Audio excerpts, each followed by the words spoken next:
this discussion about civility and all this stuff, and you brought up this idea of gun control. So, of course, now people are talking about gun control laws, but some of the Republicans that were there yesterday say they're going to be carrying guns now because they think they could have prevented this. So let me, as a person who owns guns and has been shot at. What? Yes. You know, listen, you hear shots, you're basically, and if you look at some, people run. Yes. Okay? You run to get out of the way. You don't stop and go, hey. Yeah. You know? And if you're playing softball, you're not wearing your gun. Yeah. So what are you going to do? You going to run over to your bag while they're shooting? You're going to root in your bag and get your gun and then try to figure out where it's coming from, plus all the adrenaline? That's not the answer. No. Well, the gun that this guy was using,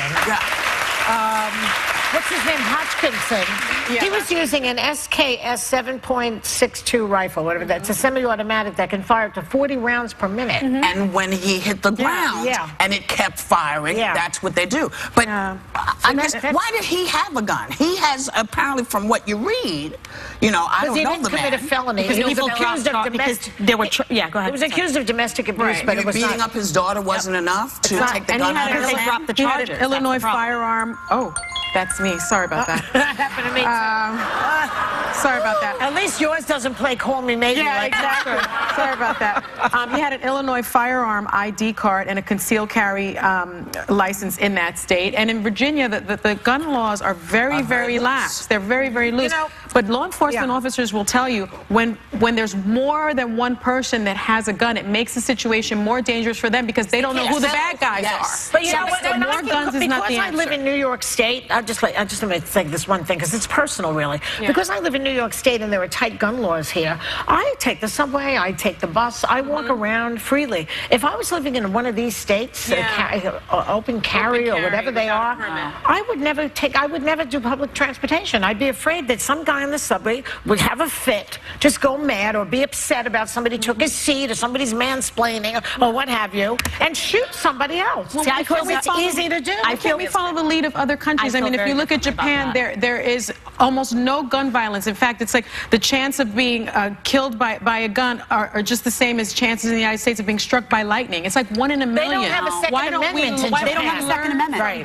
I feel very differently about that, though. When I go to states like Arizona, when I go to states like Texas, I'm not worried about law-abiding citizens carrying guns. They don't make me nervous. I feel much more comfortable knowing that if something happens, you have law-abiding citizens that have gone through background checks but have been trained. Have you been around people with guns? All the time. No, I have. I have been around a lot of people have you been around trained with afraid people with guns? I have, and a lot of these people I don't believe you, Dad. I don't believe I because promise when somebody shoots a gun, I'm a conservative. They're a very pro-guns, pro-Second Amendment group. Listen, no, I have no problem. a lot of I'm not a gun girl, but I have a lot of I am saying to guns. you that when people start shooting, people tend to run. If other people have guns, it makes it very hard for the police to know who to shoot. And they're more likely to hurt themselves. Who to shoot because every civilian's got a gun out. But the problem is, if the Capitol Police weren't there, and the Capitol Police were only there because Scalise is there and he's the House Majority Whip, if they had not shown up, there would have been a massacre there. But that's their job. That's their training. But if you live in a society where only the police have guns, that's called a police state. That is not the United States of America. That is not the United States. I don't know. That is not. Listen, the Second Amendment. Let's talk about the Second Amendment then. Please. Okay, because the Second Amendment is about a militia. That's what it says. But that was at the time that it was written. That's right. It's the right to bear arms, to protect yourself and your family. Not to protect yourself and your family. That's not if you could put up the militia, the Second Amendment while we're talking about other stuff. We'll be right back.